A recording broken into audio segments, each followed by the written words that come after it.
है, असत का कोई यहाँ मोल नहीं है जी, हाँ जी, हाँ जी, और सत का भाव नहीं है। इसके बारे में सिर्फ तत्वदर्शी संत ही बता सकते हैं बिल्कुल कि बिल्कुल, सत्य क्या सत्य है के और में असत क्या है। असत्य क्या है। बिल्कुल जी, बिल्कुल।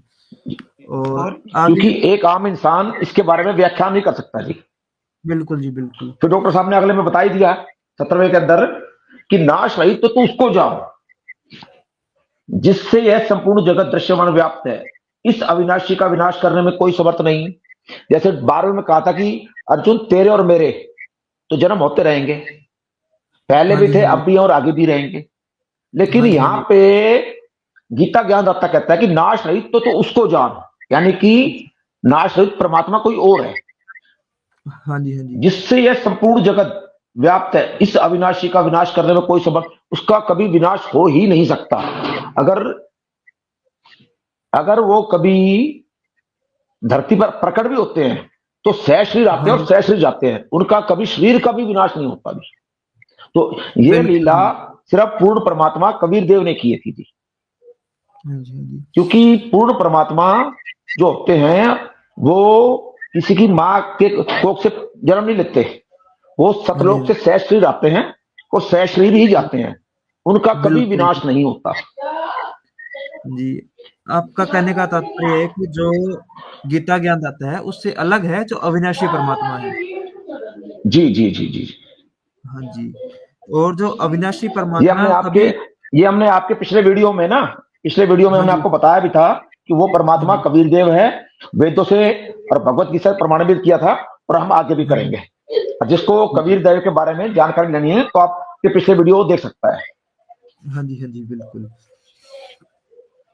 एक तो एक और जो आपने है, लाइव डाल रखा है। हाँ जी हाँ जी। हाँ जी, हाँ जी, बताइए। एक हाँ श्लोक जी, हाँ जो जी, है, बताइए। 18वां श्लोक है ये अध्याय 2 का। इसमें परमात्मा की और आत्मा की और शरीर की जानकारी दी बहुत अच्छे तरीके से। ये पंच भौतिक शरीर तो नाशवान है, अविनाशी परमात्मा जो आत्मा सहित शरीर में नित्य रहता है। साधारण साधक पूर्ण परमात्मा व आत्मा के अभेद संबंध से अपरिचित है, इसलिए प्रमाण रहित को आत्मा के साथ नित्य रहने वाला अविनाशी कहा गया है। इसलिए हे भरतवंशी अर्जुन, युद्ध कर। इसका फिर एक बड़े अच्छे ढंग से डिफाइन करके सुनाते हैं हम आपको। परमात्मा की निराकार शक्ति आत्मा के साथ ऐसे जानो जैसे मोबाइल फोन रेंज से ही कार्य करता है। टावर एक स्थान पर होते हुए भी अपनी रेंज से अपने क्षेत्र वाले मोबाइल फोन के साथ अभेद है। इसको वही समझ सकता है जो मोबाइल फोन रखता है।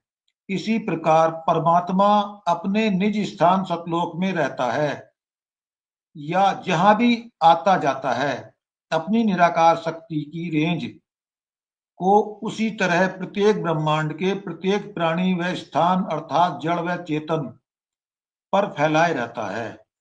जैसे सूर्य दूर स्थान पर रहते हुए भी अपना प्रकाश व अदृश्य उष्णता गर्मी को अपनी क्षमता क्षेत्र सर्व ब्रह्मांडों पर कण कण में फैलाए रहता है। इसी प्रकार परमात्मा के शरीर से निकल रहा प्रकाश व अदृश्य शक्ति सर्व जड़ व चेतन को संभाले हुए है। जी, सच्चाई। जी।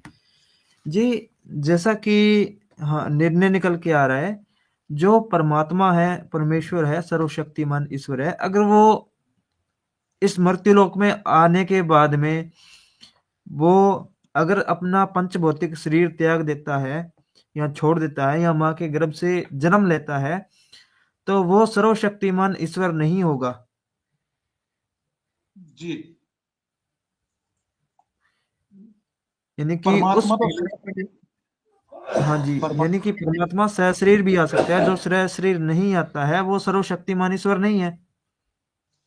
जो माँ के गर्भ से जन्म लेता है वो अविनाशी परमात्मा नहीं होता। हाँ जी, हाँ जी, क्योंकि वो उसको भी पंच भौतिक शरीर छोड़ना पड़ता है, उसकी भी मृत्यु होती है। और जो बिल्कुल बिल्कुल। अविनाशी परमात्मा होता है वो माँ के बिना माँ के गर्भ से भी आ सकता है और सहशरीर भी जा सकता है जी। जी जी। हाँ जी, क्या कहना चाहेंगे नितिन जी आप? नवीन जी आप